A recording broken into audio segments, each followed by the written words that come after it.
Okay, welcome to another edition of the Above the Bridge podcast. I'm your host, Thaddeus Park. Just want to say I'm sorry for the last few weeks for not coming out with an episode. I just recently got married, so I had to take some weeks off for my wedding and getting everything situated, but we should be good from here on out. Thank you for your patience. If this is your first time listening or tuning into our show, thank you for checking us out. We can be found anywhere you can get your podcasts: Spotify, iHeartRadio, Apple, Pandora, wherever you get your podcasts, as well as our YouTube channel, Above the Ridge Podcast, and our website, atbpod.com.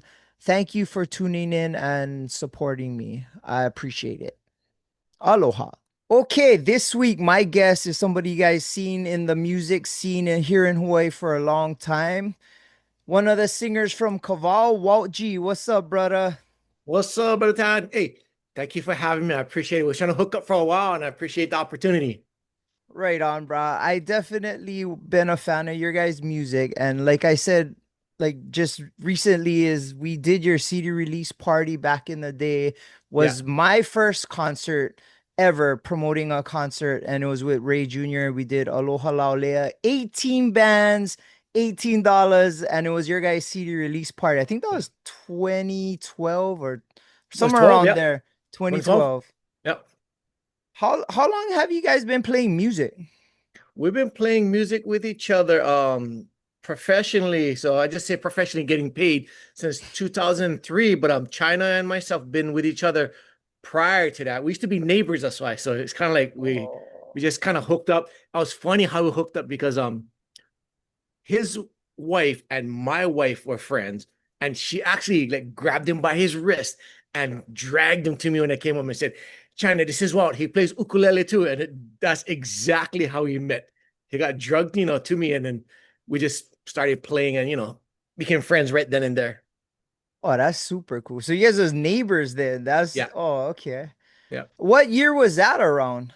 So we met each other like probably a year prior, maybe a year and a half, but I would say like close to a year. So like 2002. Oh wow. Oh, so you Yeah. guys like 2 decades deep then, huh? Yeah, yeah. With each other a Oh. long time. That's crazy. I appreciate your guys' music, and I mean, we lost somebody special to us Yeah. was yesterday, and Yeah. shout out to Fiji, much aloha Yes. to him and his family. And have you guys got to tour with him and do any collabs or anything with Fiji? You know, never been blessed to do tours with him, but we did numerous shows with him, especially at the Waikiki Shell. And I got the opportunity to share my most memorable moment this morning on a one of our radio stations, our local reggae radio stations, and I got to share that my most memorable memory with him is like 2006, I believe, just preparing for one of the concerts in January. And we were kind of the new guys in the block, and he took the time to express to everybody, hey, this is Kawao. They got the hottest song in Hawaii right now. And that for somebody in his stature to say something like that, it really kind of eased the tension. Not that there was really tension, but when you go in there kind of just quiet because hey, that's Fiji and his crew, and just a whole big meeting, and we're the young guys just trying to find our way. And it's just awesome to be in his presence, and that experience I'll never forget. So like I said, we did a lot of shows with him, but that's gonna always be in the forefront of all the memories because not anybody can take the time to do that. And it takes a special person to do that and acknowledge somebody coming through any type of industry and say, hey, this is what they're doing, and I want you guys to know it, and kind of pay some respect to these guys grinding as well. So Oh. uh that's my real close memory of him.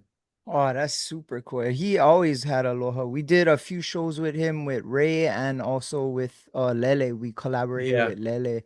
We actually did him in Tsukiji's one night, and oh, you had that place jumping. But yeah. my first memory of him ever, I seen him at Liquid Surf. It was a bar by a university. Right, right. And he was on stage, and in his hand he had a Heineken in between each finger.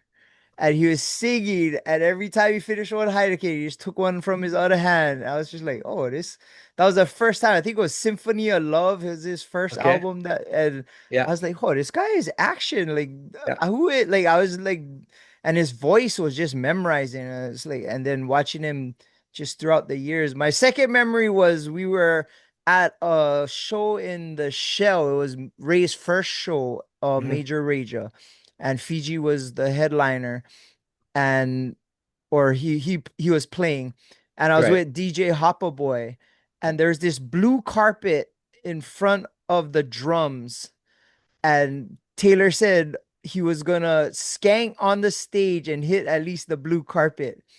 And Fiji was playing and singing, and Hopper Boy comes skanking out. And right when he touched the blue stage, security came sprinting at him, and he had to run away before he got clipped. And Fiji was just like mid set, like what the hell is going on? Oh man, that's Yeah, funny. That is funny right there. it would be Hopper too, but Yeah. You yeah, just gotta say, hey, Tiny's my dad. Tiny's my daddy. yeah, Okay, we're good. yeah. But I think that would have happened after you got clipped, bro. Security is Yeah. running full linebacker stunting. Yeah. And that wouldn't end up too good. You know how small he is, how petite he is, and he going when big guy hitting him wouldn't have been a good thing. Yeah. Speaking of him, he just dropped a couple weeks ago a mashup with you guys with one of my favorite songs from you guys, and he mashed it up with Justin Bieber. Yeah. And he's been doing that with these local artists, and oh, Yeah. your guys' stuff meshed so good. I was like, oh, he Yeah. has that magic with He these does. local And I bands. was always curious because being a musician, you just know the keys and the chords that you play. And I was like, I was wondering, like, how can he actually do this type of things? Does he have the ear to do it? He does.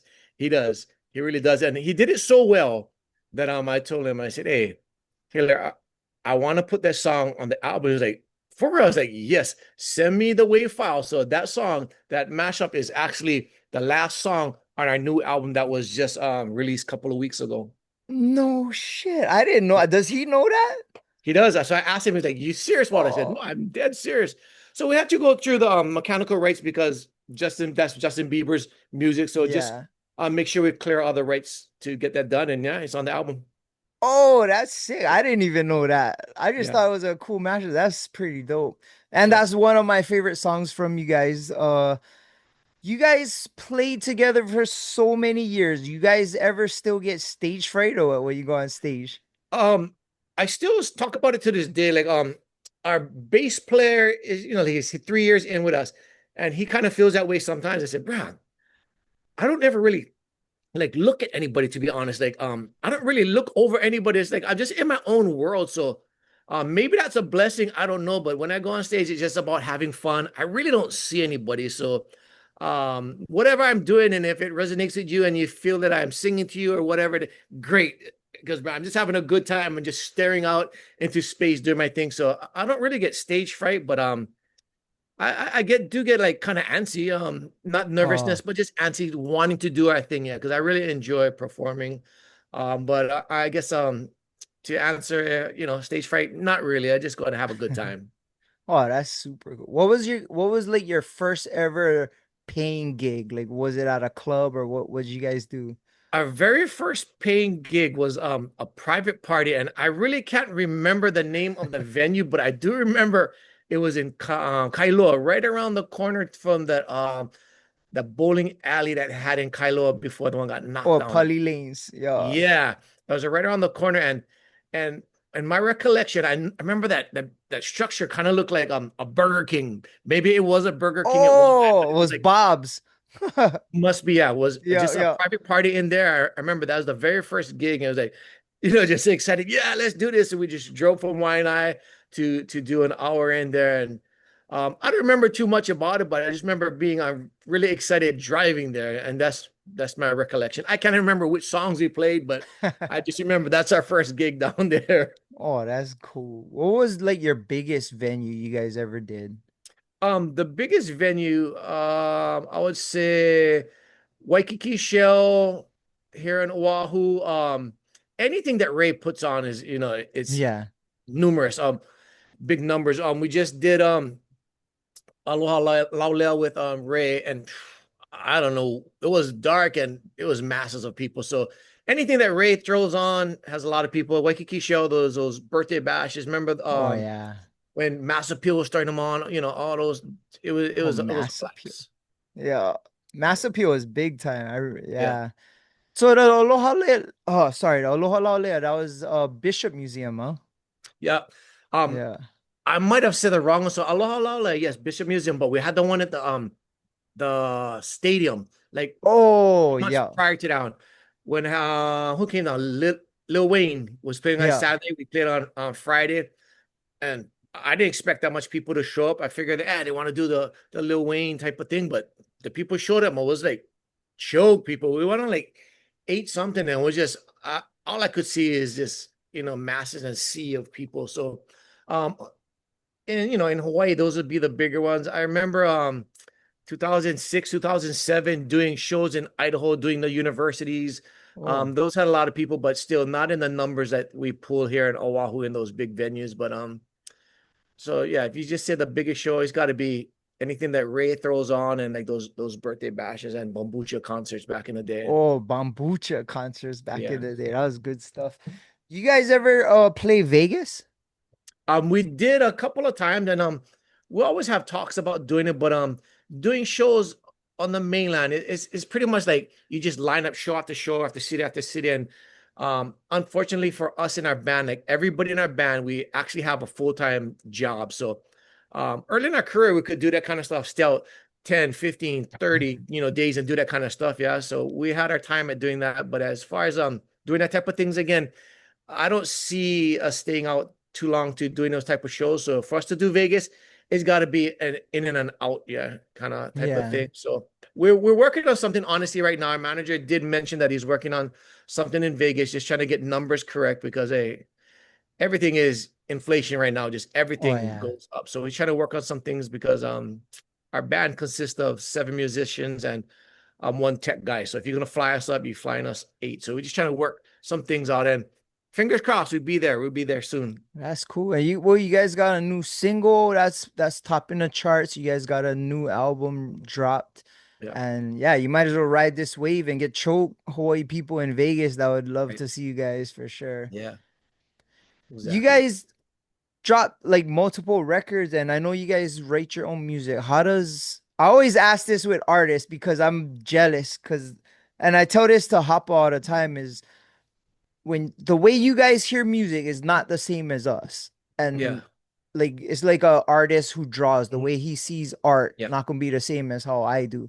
Right. Um what is your guys' thought process and how do you guys go about like just creating one song out of nowhere? Because Yeah. like that's hard to do in it of itself, but then create a song that hits that everybody likes that like that you cannot just like, oh, okay, here's my song. Like you Yeah. gotta like put some thought into it. What how Right. does the creativity work with you guys? Right. For years I've been lucky like with China. So like China, he likes to hum a lot of things. And when he hums things, it kind of just triggers things in my mind. And I'll just kind of sing some things to it and he'll just kind of go off. But a lot of times he'll hum things, just humming it. Hey, do that again. And I'll start just writing in my head and then put things down. So like for me, I just need to hear rhythms, hear some music, hear some beats, and then I can go from there. I'm not really sure how China does it, but all I know is he hums a lot, and when he hums, that's when I start going. So once he's humming, and if you're around us, something's gonna happen because I don't just Oh, let the hums go by. When he's hum, I just kind of listen. Do that one more time. I like just kind of put things in my phone and hey, what do you think about this? And then we just start writing from there.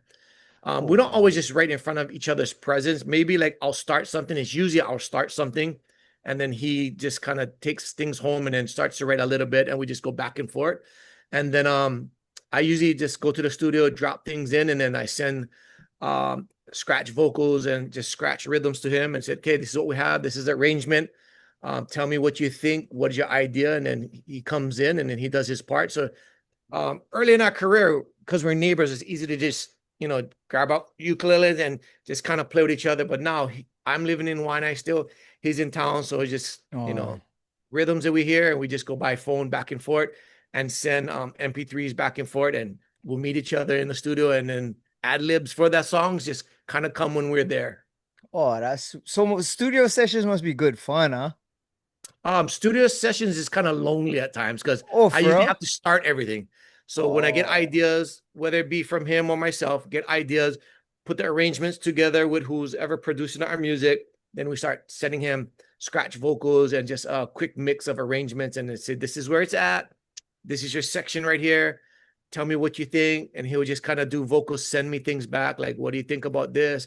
Okay, then come into the studio and then just make his adjustments from there. oh, that's crazy. So it's a long process, huh? Yeah. It seems long. It could be long, but once I get going, it's pretty much laid down, and then the rest just falls on him when he gets there, type of thing. So we could do a song, and then if he's not ready, I'm jumping on to the next song, so he can just Oh, get there and then bang out one piece, and then we go on to the next song, bang out, the next piece for that too. So, um, it could be long, but I don't want to let things drag on. I just do my pieces and save it for him. oh, The that's rest. super cool. Where do you guys record? So for a long time, we were doing our recordings at Studio One with Wendo Chin. Oh, okay. You just have this trust factor, and Wendo has been recording us for so long that he knows what to do with our music. He knows how to mix our voices.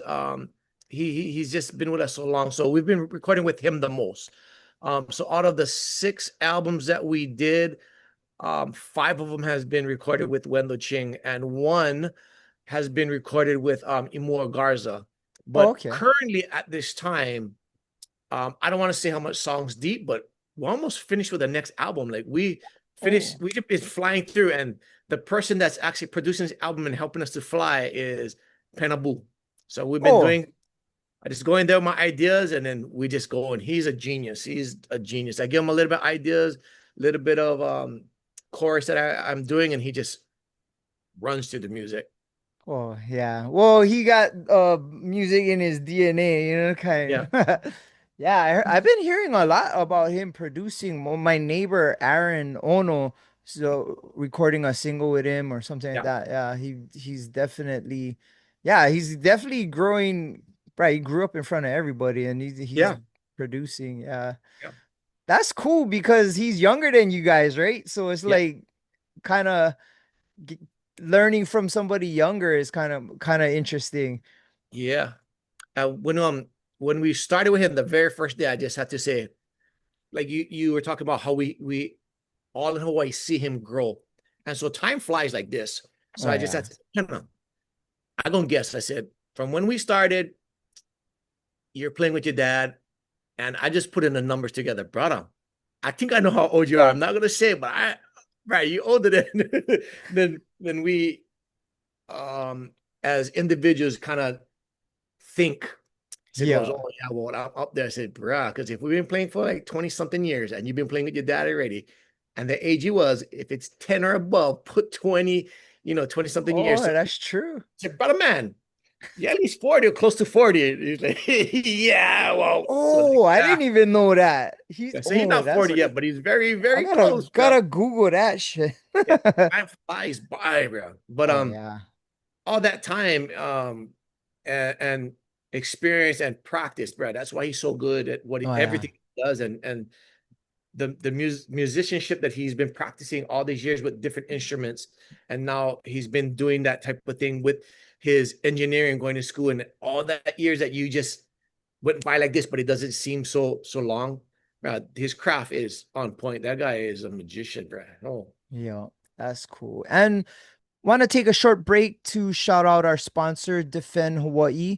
They've been my sponsor from the very beginning. They have a store in Winter Mall called No One. They got some new drops coming out, so go take a look at their website, defendhawaii.com. Figure out what you want to buy. Use promo code ATBPOD upon checkout, and you'll get 15% off your first order. Go take a look, go on their website, go check out their store. Now back to the show.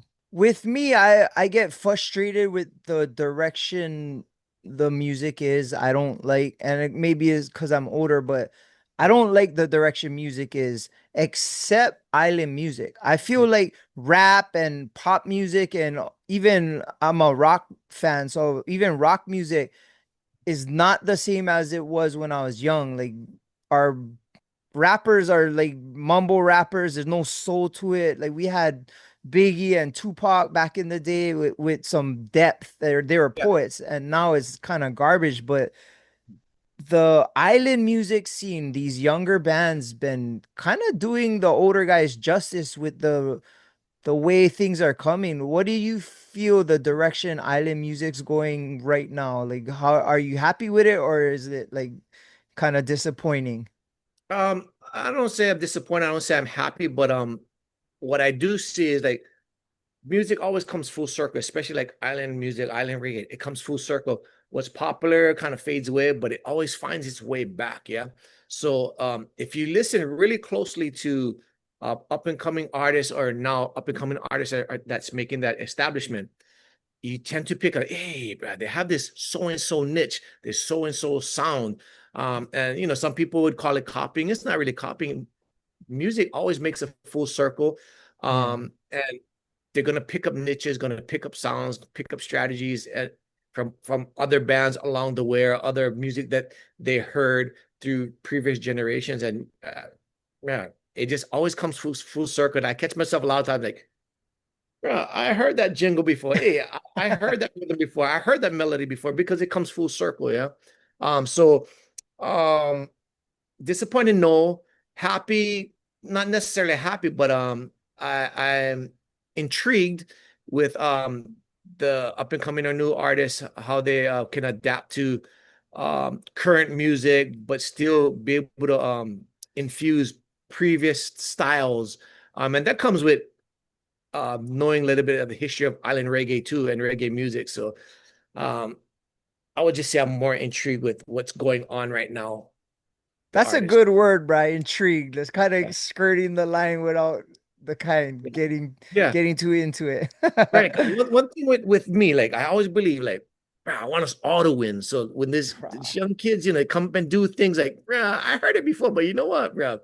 I like it. You know, I just want everybody to win. And if regurgitation is a word, you regurgitate things that came up right. That's okay, Yeah. because a lot of us do that. A lot of artists worldwide do that, intentional or unintentional. So hey, do your thing, bro. If it works, it works. I love it. If it's a cover original, it doesn't matter to me. I love it because music is good for the soul. Music heals. A lot of people need Yeah. music in life to get through a lot of different things. Hey, whatever floats your boat, whatever you're feeling and you express yourself. I love it. I want us all to win. You do your thing, and I support these younger guys. The only thing I don't want to say I don't like, but the only thing I'm trying to um kind of embraces the unks. Unks like unks. Oh my God. Now I'm at that the OG unks now. Hey, unks. Yeah. Nice to meet you, unks. Good job, unks. Hey, thanks, Neff. I appreciate it, bro. It's gotta dye the beard a little bit, maybe. But I went through that phase of dying, but you know what? I embrace it already. Hey, Okay, not I everybody gotta can get do that the same. charcoal. It's difficult to get that nice charcoal. So you know what? It Yeah. is what it is, and I'll just go with it. Yeah. I got the unks at the gym the other day, and I'm just like, brah, oh, I'm at that level already. It's like, Yeah, yeah, okay, gotta embrace, gotta embrace. yeah, yeah, But yeah, these young kids is coming up. I'm super impressed with certain groups, and like you said, full circle. I remember back in the day when Island Reggae, or they called it Hawaiian, was yeah, coming out, and I was like such a fan. I would go to the Hawaiian jams at Castle Park or wherever, Aloha Tower, and I would see all these bands that I thought were bigger than life, and most of them still playing, like Hawaii Kane, yeah. Mana'o, and they inspire the next generation, as probably you guys got to inspire. Like coming up through the scene, who inspired you guys to like, oh, I want to play this kind of music? Right. Um, Definitely BET. BET was always going to be first. We were more on the lucky side of BET. So China and Papa T, they were co-workers. Papa T lives in my area. So, you know, it's kind of we got to jam with each other, sing with each other, write with each other, all that type of thing. We got to do things on a different level that other artists don't get to do. Yeah. So, you know, early in our career, just doing things like, especially Papa T, like he is unreal. I remember he had this book, it was called Isms. Bruh, he can just come up with things off of the dome, and I get it. But I remember he had this book of isms, and bro, I was like, no wonder you get all these cool words that make sense and rhyme with each other.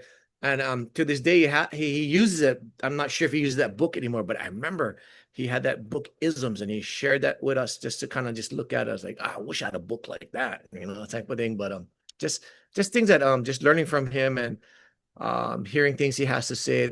He is a big inspiration for us. Fiji is another big inspiration. Would never want to be like Fiji because you can never be like Fiji.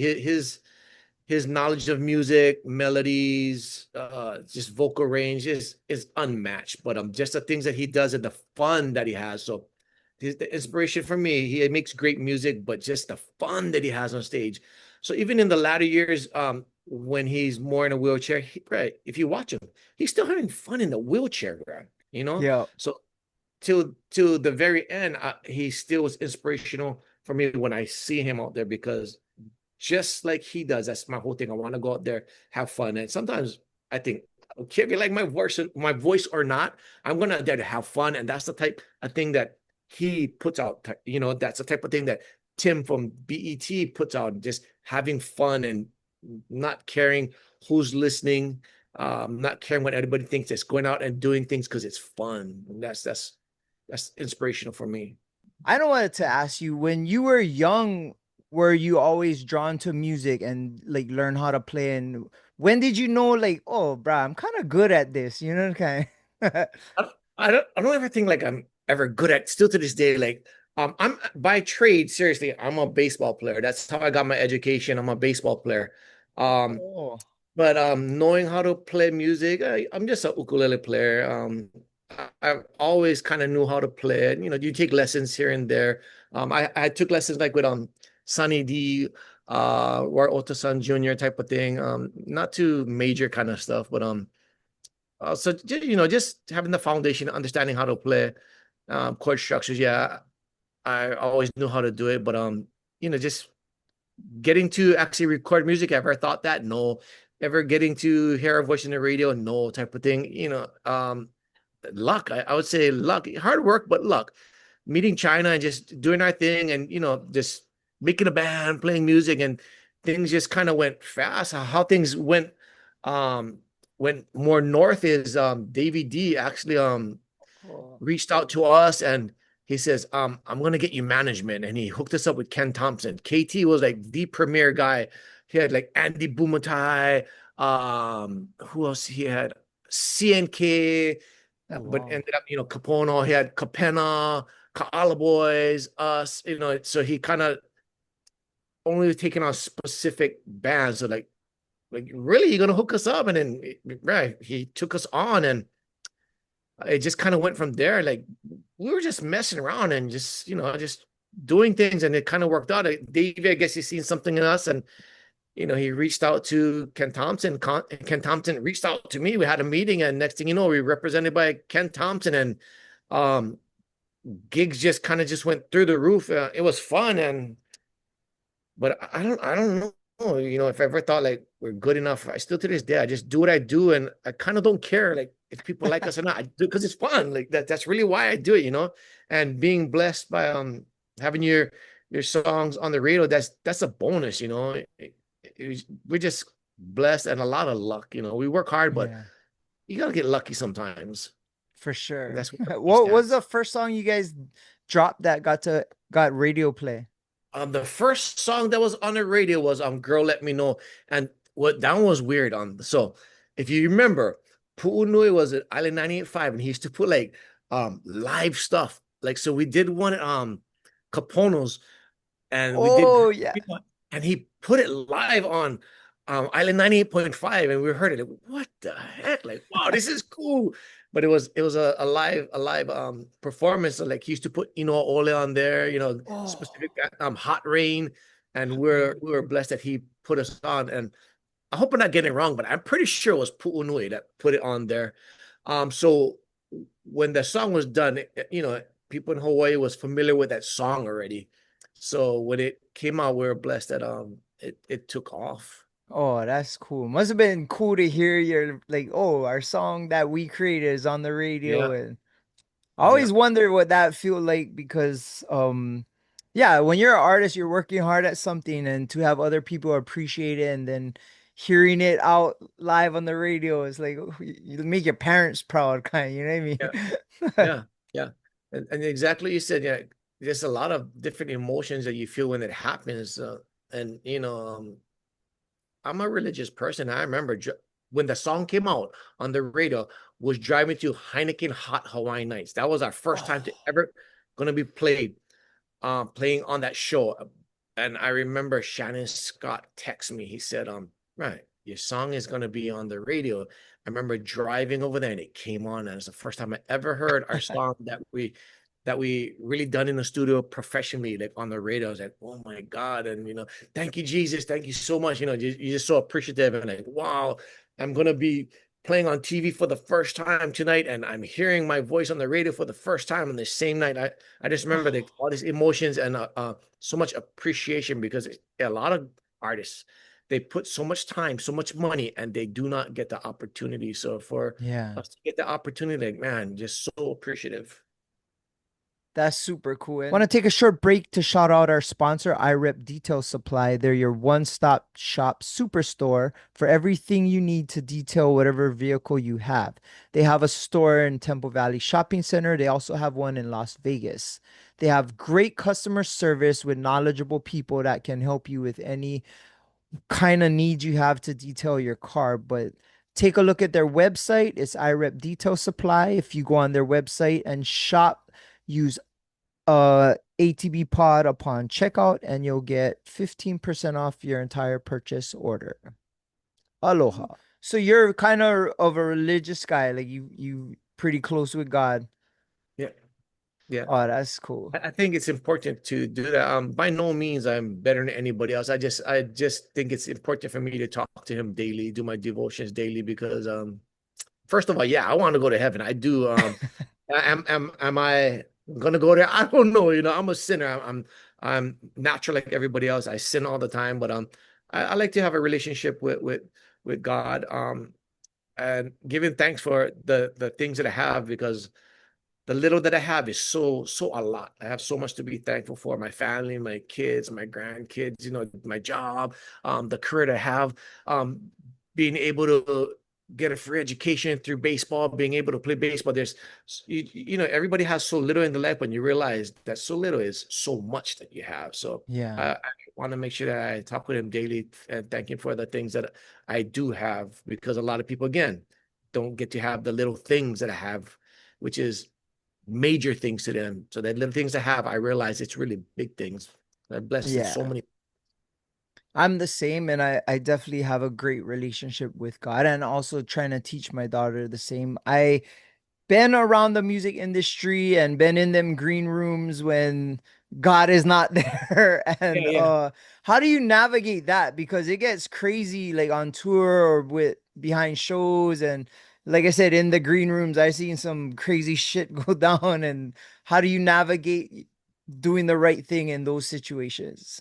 It really is a tough thing. Like, kind of glad that you brought that up. Because this is the type of things that I got to reassure my wife too. Yeah, Oh yeah. is a business.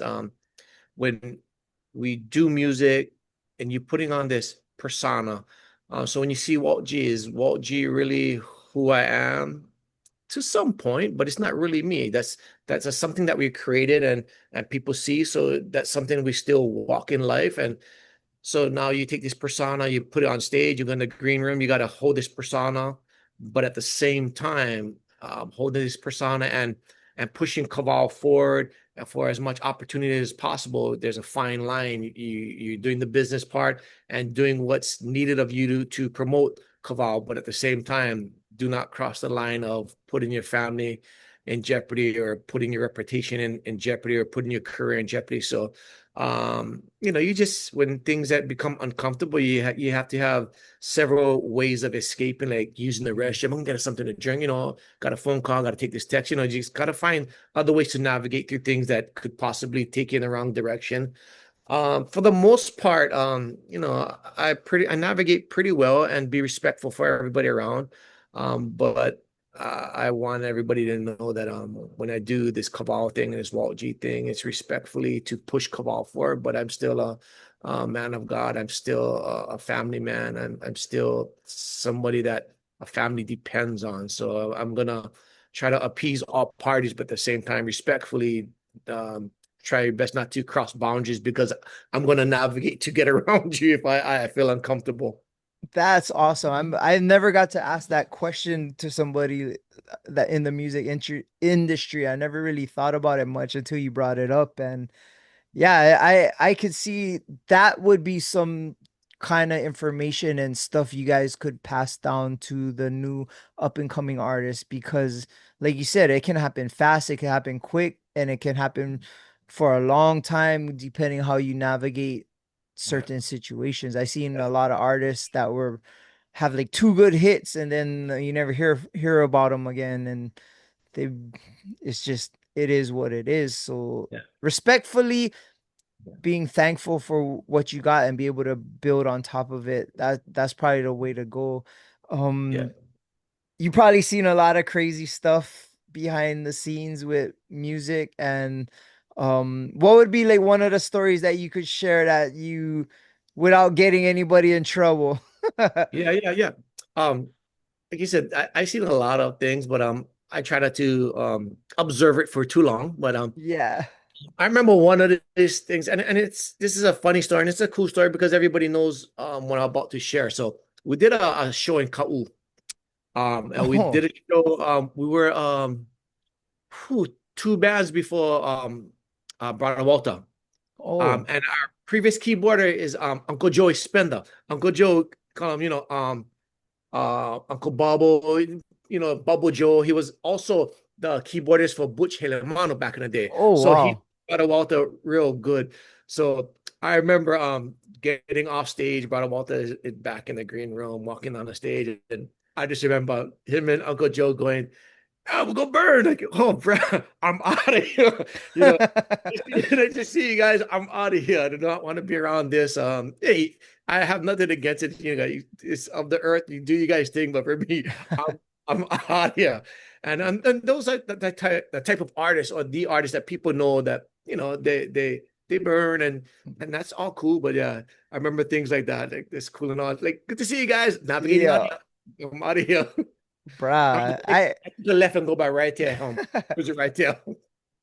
Bro, we had a tour one time. We were in Big Island and we were going from either Hilo to Kona, Kona to Hilo, and we had a New Zealand band. Probably could figure out who it is. Yeah. And the New Zealand band, the drummer knew that he could stash some shit in his bass drum or drum kit or whatever it was. And he had some kind it was we are in the tour bus and he grabbed this stuff and he had like a torch. And on the torch he had rubber band like a butter knife. And he heated up the butter knife and he had another butter knife and smashed his bud together.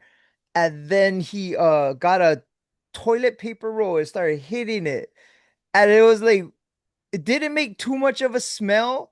So I was like, oh, these guys is professional, bro. They for one, they brought it from Oahu. Two, they know how to burn them without it smelling. I was like, oh, these guys is professional. It's like normally you smoke weed, a whole freaking bus would know, you know what I mean? Right, right. Imagine if back then, I'm probably gonna say it wrong, like those vapes, you know how Yeah, like yeah. Oh yeah. right, you can just go all over the place and do them. You kind of smell nothing, just go. But yeah, Can do them now on they stage. yeah, now they need to be secretive. You just do them because nobody knows exactly what it Yeah. is. Oh, that's super funny. Yeah, You did mention that you got to play baseball for to get an yeah. education. So you was a baseball player from little kid time.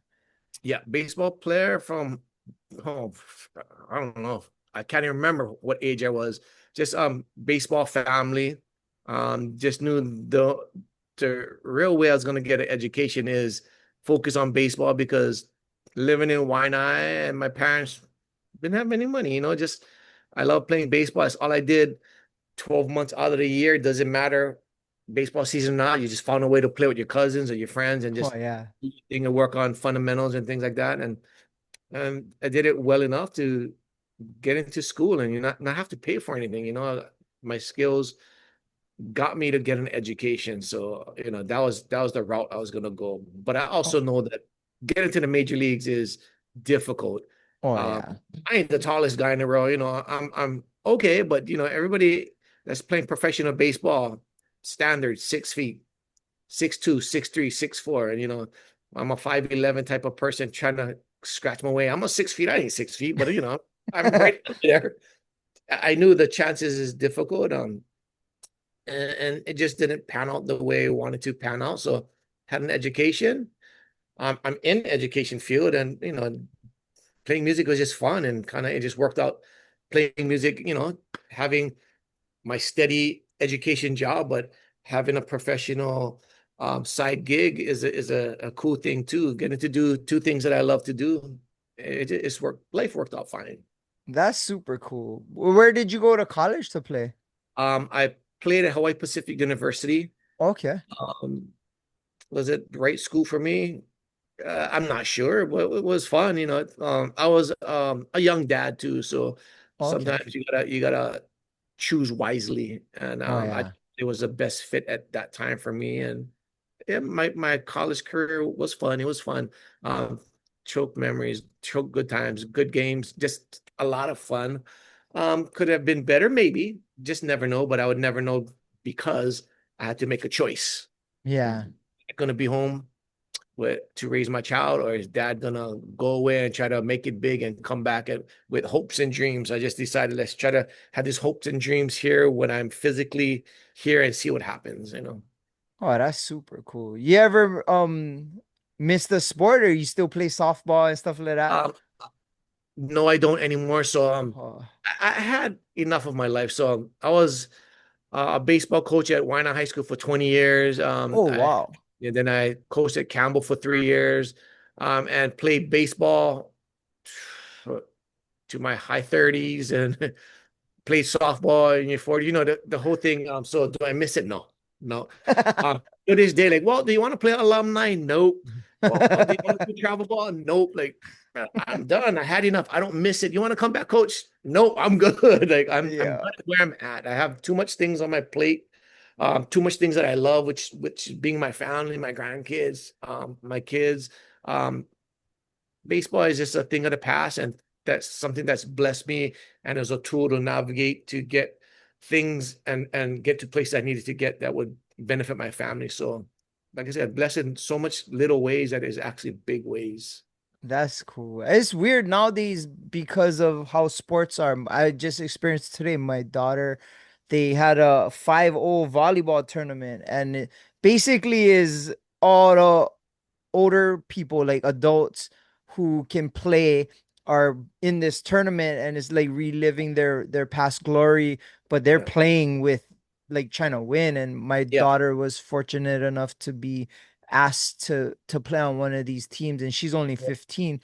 And I'm watching these older people play, and the fun that they're having, being passionate about what they love and a sport they love to do when they were Mhm. young. It was cool to see, but Oh like you yeah. said, at some point you gotta be like, okay, this is it. Like, and kids nowadays, they have a lot of different clubs and leagues, Yeah. especially with baseball, volleyball, football too.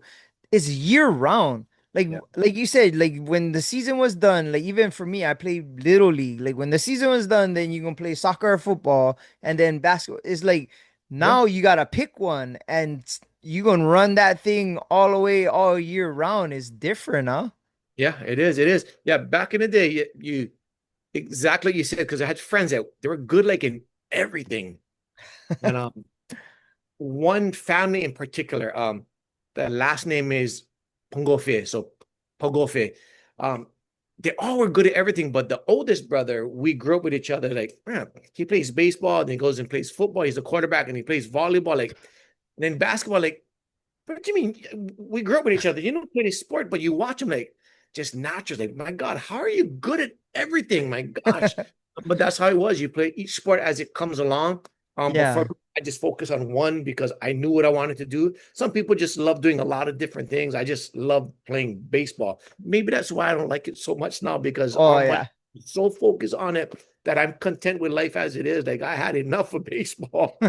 What position you in play? So I played shortstop pretty much Oh, my whole okay. life. Then I went into college. Guys are older than me as freshmen, so I played third base. And then my junior year and back to shortstop, and then I ended my career back at third base. So Oh, I nice. can play wherever. I play whatever, but when you're shortstop, you just know how to adapt and play whatever. Yeah. So um, just infield is fun period for me. Hmm. Okay, I want to take this time to shout out our sponsor, Medicinal Mushrooms Hawaii. And they're our locally based medicinal mushroom company. They grow their mushrooms locally here in Hawaii. They got five different types of mushrooms right now in different tinctures. And they got lion's mane, chaga, red reishi, turkey tail, and the newest one they have is cordyceps. And each one of these mushrooms have a different medicinal property. I take all five religiously. The cordyceps is brand new. I take it before I work out and it gives me a boost of energy. Red reishi I take before bed. It helps me sleep like a champ.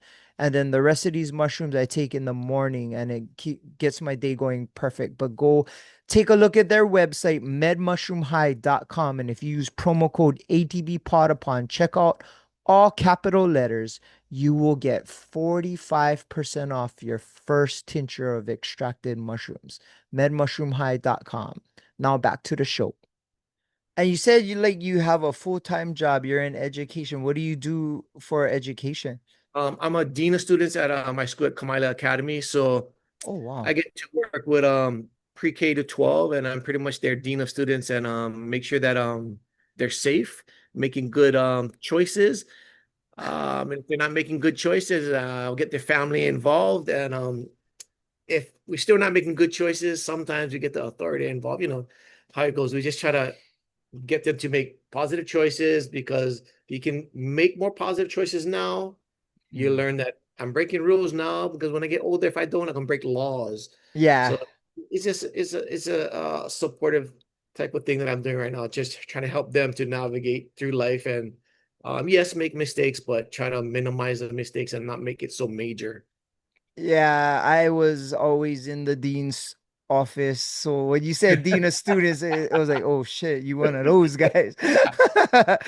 Yeah, I went Damien and our dean was this big Hawaiian. His name was Coach Anna. He was my football coach, and she would walk around smoking cigars. And when he get mad at you, that was like death. And I was like, Uh, people come in your office, they're not happy, huh? oh yeah, yeah, yeah. That must have been a Puno Aino's dad. Yeah, yep. Puno was 1 year younger than me. He Okay, was yeah, my teammate. Yeah. Yeah, okay, yeah, he's yeah, good people, good people. yeah. Awesome, right on. The Dina students. So do your students ever like watch your music or I mean watch you guys perform or like, yeah, I saw you the other night Um, performing s- or they do but it takes years. Like I separate it so well. Like I don't ever promote music in school whatsoever. Like I separate oh lives. But they figure it out because these kids are bright. But how they usually find out is from the parents, same age as me or just a little bit under me, or they were into music when like "Girl Let Me Know" came out, "One Heart One Song" oh came out. yeah. That age, like, hey, you're a dean of students. That's Walt G. And like, no, that's Mr. Grillo. Like, yeah, Walt G, Mr. Grillo, that's him. Like, and then they'd ask Mr. Grillo, you sing music? Yeah, I'm not gonna lie, but yes, you still sing? Yeah, I sing. But, I just kind of just leave it as just a yes and no kind of things. But some of these kids, they're bright. Hey, I seen your music video. I seen your album, or just kind of I heard you on the radio. So some they know, and I said, "Oh, thank you so much." I just keep it as that because I don't want Oh, to cross cross the the line, line. the friend type of thing, because it's never Cause gonna be that way until you become an adult. Because I'm just here to yeah. support you and help you to make good decisions. Yeah, these young kids too now is it's getting out of control in my opinion. The aloha got to be brought back to the island. Yeah, Honestly, these kids need lickings, bruh. Like I'm with you. I'm with you. I'm with you on that. I I agree. think these kids they're not learning respect because they don't get lickings. Well, how Yeah. you respect something like there's some of these kids say and do stuff, and I hear them, especially like when I'm out or like at sports stuff, and oh, the way they talk to their parents, I trip, bruh. Yeah. I wouldn't, if I even thought of talking to my parents like that, I would get slam danced up and down wherever Oh I'm yeah. at. Yeah. Or Oh yeah. even my friends' parents would lick me before, you know what I mean? Like, Yeah. oh, it's so different now. And how do you see the youth now compared to how it was when we was growing up? Like aloha Yeah. or without aloha or discipline. Yeah. A lot of people say we no hope in this generation. Sometimes you feel that way, but there is hope. Yeah, do I believe in lickings? Yeah, I don't believe in abuse. I believe in lickings, but at the same time, I think the parents need to take a step back and teach the kids, educate. When I say educate, it doesn't mean academic educate. It need to educate them why it's important to respect the elders, not just because they know more than you, not just because they have more experience than you. It's how you guys can work together. It's how you can assist them. It's how the elderly can assist you in ways that you don't even comprehend at this time. I think it's more you got to understand how we can get around in our community and how we actually do need each other. Whether you're 16 and whether uncle is 70, or the age doesn't matter. As long as someone's older than you, the parents should teach them that it's need to be respectful because you guys are going to need each other at some point in time, whether it's this individual or whether it's another uncle in a community at that age or just a little bit older or younger. We're going to need each other at some time. There's so much scenarios that can happen that these uncles or aunties can help you, but at this point in time, like the parents are so occupied with other things. I don't want to knock the Yeah. parents. I get it. Sometimes you got to hustle, you got to work two, three, four jobs. I get it. Yeah. But you still got to take that step back because your kid and your kids are going to be the future generation coming up. And these kids are the ones going to have to take care of you. If they kind of respect anybody at your age, a little bit older, how are they going to respect you when you get older and take care of you? You got to teach them why it's important to respect elders because, again, it's going to go back. You guys are going to need each other at some time Wow. in one way or another. And I think that's how the parents got to communicate this. So, yeah, maybe if you need licking sometimes, I get it. But beyond or aside from lickings, you still got to educate them why you need to be respectful. And you kind of just go on the foundation of because he's older than you, because he knows more than you. That's not the only reason. It's got to be a unity type of thing. How you gonna need uncle? How you gonna need auntie? Because one day we're gonna need them individually or somebody in their generation. There's gonna be situations that you're gonna need each other. And I think once this younger kids in this generation understand that, then maybe we can start to mend and rebuild that respect and try to and strengthen the aloha. But it takes, and people will say one, it's going to take more than one. It's going to take a bunch of people to believe that and preach that and use those different strategies to help the kids to be respectful. I don't know the answer, but it can be done. But it has to be, yes, we're licking sometimes, but along with something else. And it's really the education part and taking the time to invest into your child and teaching them and put aside the I'm so busy. We are all Yeah. busy. I get it. But if you don't teach your child is going to learn from somebody else something that you don't want them to learn. And you Yeah. lost the opportunity when they hit a certain age. You lost the opportunity because after that, they're going to shut you out because mom, dad, you don't know any better. I learned this already. This is how things are. That's just what they learned. That's what they were taught. So if we teach the right thing over and over and over, it's going to be the same answer from them. This is what I learned. This is what I taught. So if we neglect that, somebody's going to teach them something that they shouldn't be learning. And that's going to become something that's an everyday behavior and everyday acceptable type of behavior for them. So as parents, we got to do something. One is not going to make a difference. We're going to have to do it in groups. Bruh, I'm so glad I asked that question because it seemed like it's been on your mind and you had a great answer. And I 100% agree with you. And that was kind of eye-opening. I think that's the approach we gotta be in. Man, that I'm gonna rewatch this episode just to listen to that again because that was kind of I know you thought about that before. Well, I think about that every day. It just Yeah, the life that I live, being a dad, being a grandparent, being a dean of student, and a teacher for all these years, and a coach all these years. That everybody that I work with that's younger than me, those are my kids. yeah, That's really how I see them, like kids. And I know the demographics that I'm surrounded with in my community, and I know the factors. There's so many other factors that don't allow their parents to be great parents. So I try to be the best individual I can to teach them the right thing. Because, like I said, if I don't teach them and instill and pound it over and over the right things, somebody's going to teach them something that they yeah. shouldn't be doing, but they're going to take that as that's how we do things. And I just try to take it upon myself to do the repetitious things over and over, and hopefully it sticks with most of the kids. And that's what I do. So yeah, do I think about it often? I think about it every day, all the time, all day. You know. Nice. I do personally focus on engaging in the moment with my daughter, and I have been since she was born, and this is a huge distraction. Oh yeah, This right here could hours you could be stuck on this thing. So I learned to put this thing down and engage with my daughter in the moment because I don't want her growing up thinking the time spent with dad was looking on his phone the whole time, and they pick up on that. yeah, And like you said, they can learn a lot from their phone too, good and bad. But yeah, the way social media is, that's something we never had to deal with growing up. I never had to deal with any kind of stuff like that. And I think kids nowadays, they are have access to so much. I was watching Sandlot the other day, and you probably watched that movie before. yeah, And I was listening to these kids bullshit each other, and the stories and the tales they would tell would be so intriguing. And I used to do that, and my friends used to do that, and it'd be so cool. Like they're talking about the dog, how he killed like how many people.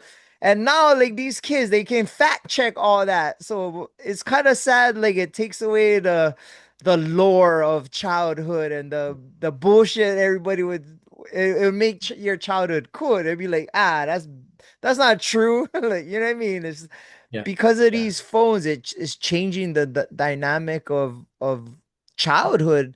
Even yeah, bruh, even e-bikes. I swear all these kids gonna be fat because they're not paddling bikes. You know what I mean? yeah, yeah, yeah. You're right. And as you're saying all these type of things, these are type of things that I think about, and I agree with everything that you said. Like we cannot leave things to the imagination because they're gonna fact check things. Yeah. They're just gonna always be on their devices and following what these devices are saying, what's on social media. And I even, as you're saying, I'm thinking, even as adults, we do that. My gosh, I'm doing that all the time, you know? You're saying this, I'm thinking of so much things like, man, that is the, not one of, that is the distraction of life itself right Oh now yeah. in society today. And then going on to the e-bikes, yeah, I agree. I have never bought my kids any of those e-bikes. My wife just yesterday went to Costco's. She sat on one of those bikes that you can paddle, but it will still take you quickly. Um, Yeah.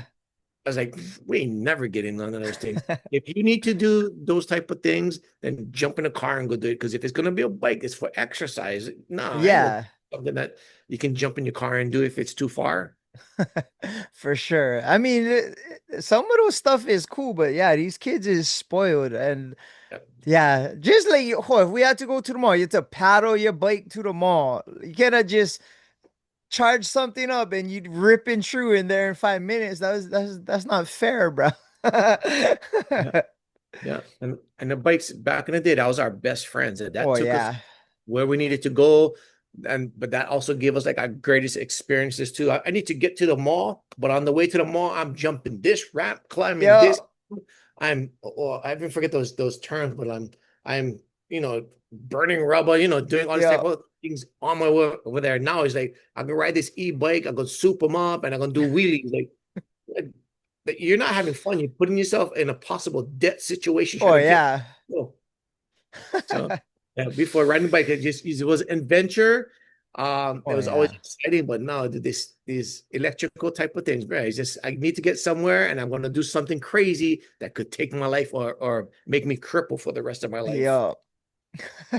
I definitely understand. Maybe we just old, but I don't know. I kind of think makes more sense. And I feel like the kids nowadays don't get to experience certain things because of how modern technology is. And it's kind of sad. And I'm sure they'll probably feel the same when they get older and new stuff comes out. It's how it always is. But I feel like there's a turn at this point, and I do want my daughter to experience a lot of the things that I got to experience as a kid, and feel those moments and have those moments be precious to her Yeah.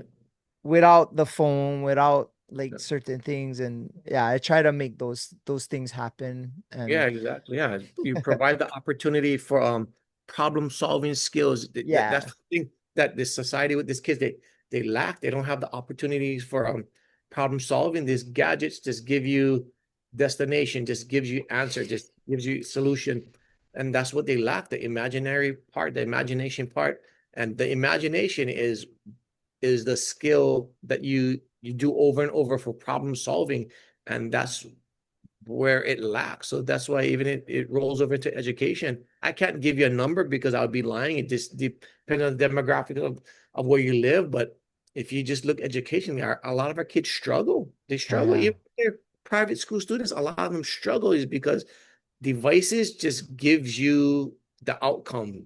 It doesn't yeah. give you well, not too much. It just doesn't give you the opportunity to problem solve. When you get frustrated, what I'm gonna do?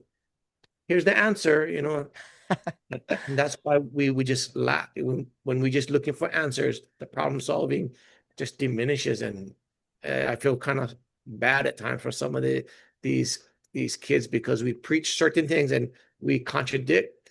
Oh yeah, it's okay. I'm going to teach you functional skills because these devices, when you go to the store, it's going to help you. Going to tell you exactly your price. Great. That's you teaching them functional skills, and then we tell them later on, it doesn't teach you. You do this, you lose the problem solving skills. Like I just contradict myself, and that's kind of like the tug and push of what we're doing. Yeah. It's good to have it, but when we use it too much, we just lose the foundation of developing problem solving skills. Yep. And that's what they're gonna need, like in life, Yeah, especially nowadays. But yeah, yeah. yeah, I could probably talk to you on that topic for hours and hours, but we've been going for an hour. I wanted to ask you, what would be your advice for any up and coming artist now after you being in the game so long? What would you tell a up and coming artist if they had questions for you, and what kind of like path would you try and put them on?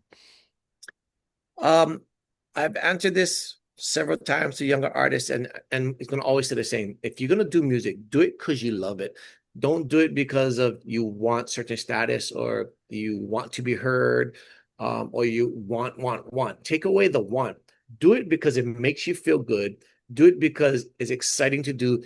Do it because you notice it makes people happy. And my whole thing I always say is don't change. In anything you do, like don't change. If you're on the right path of doing things, don't change. So if you love playing music, play it. Play it because it makes you happy. Don't change. Once you start putting a goal on, I want to be, and there's a status at the end, it comes crumbling down because there's going to be a lot of things in your way. We kind of talked about it that we're going to have to navigate. And if you don't navigate well, your work can come crumbling down. So my answer is always, if you do it because it feels good, because you love it, don't change. Do that. And whatever comes upon it, great. If you're blessed to be a recording artist, that's because it was meant to be. If you're blessed to be in a radio, that's because it was meant to be. But at the same time of not changing, don't ever put aside your grind. You got to grind and do what you do because you love doing that. So now we live in the world of technology again, social media. Love what you're doing, but at the same time, you love it so much that you still have to put on your social media, we'll be playing, it's free, whatever. You still got to do those type of things. Yeah. but don't put it as be over there because we need this from you or we need your vote. Throw that away. Do it, but let your friends know, I'm going to be doing this. If you'd like to be there, great. If not, no worry, we're going to have fun anyway. That's the junk part. Before your friends were your word of mouth. That's your support. Now it's like, oh my gosh, it's unfortunate that a lot of people don't support what you do. Everybody wants you to succeed, but not more than them type of thing. Yeah. So Yeah. Yeah. you got to do this social media type of thing. So I understand that, yeah, keep that grind, do the social media, but not do the social media because I need something from somebody. You do the social media, let them know I'll be here. Hope to see you there, that type of thing, but never change. Stay and do it because again, you love it. It makes you feel good and it makes you feel good because you see someone's having fun doing it. And I'll just say that never change. Do it for those reasons why you actually play music. That's super awesome. And you can take that for anything in life. Yeah. Like doesn't have to be music. And Yeah. that's a great answer. That's kind of cool. I'll probably use that. Never change, man. Just do Yeah. it. Why you do it from the beginning. And you know what? I don't have the answers for everything. I'm just seasoned enough to know I made a lot of mistakes. And in order to learn, you got to make mistakes. So Oh yeah. I made a lot of mistakes to get where we are. And we're still like, is it at the pinnacle? Is at the peak of where we should be or we want to be? Probably not, but we just do it because we love doing it. And that's the answer we're going to stay with because that's what we started with. And we just don't want to, again, have to navigate too much because we're going in the wrong direction and putting ourselves in situations that we shouldn't be. So, just do what you love and learn from all of the mistakes we've made. Here's the answer for you. Do it because you love it. Yeah. That's a great answer. Speaking of social media, where can people find you on social media? Well, ours is super simple. Our group page is Kawao on any platform that you go in, which is Instagram, Facebook. You punch in Kawao, it'll go to our page. If you're looking for us individually, mine would be Walt G _ Kawao Music. China's would be Chinaman _ Kawao Music. So as long as you punch in Kawao, all of our profiles comes up on Instagram and Facebook. Easy to find us. And hey, if you want to follow us, that's great. We love meeting new people. We're not asking anything of anybody. We want to surround ourselves with people who love to have fun and want to win. We want everybody to win. We don't care what walk of life you come from. We want everybody to succeed. So we encourage you to follow us, but be prepared that we're never going to ask you for anything. We're just going to be here to communicate back and forth. And yes, we do communicate. We communicate back and forth, and it's going to always be positive. Yeah, and we don't want no drama. It's just positive. At the age, especially now, it's just hey, throw positive things our way. We'll throw them right back at you, and maybe we might even intentionally or unintentionally send you a golden nugget that might be gold. It might be something that's powerful in your life. You just never know. But what you're gonna get from us is answers back and forth, and we will communicate frequently if you do, and it'll just be positive notes back and forth. That's awesome, bruh.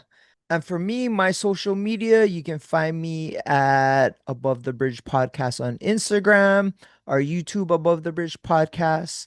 Our website is atbpod.com, and my personal Instagram is Thaddy Daddy Hi.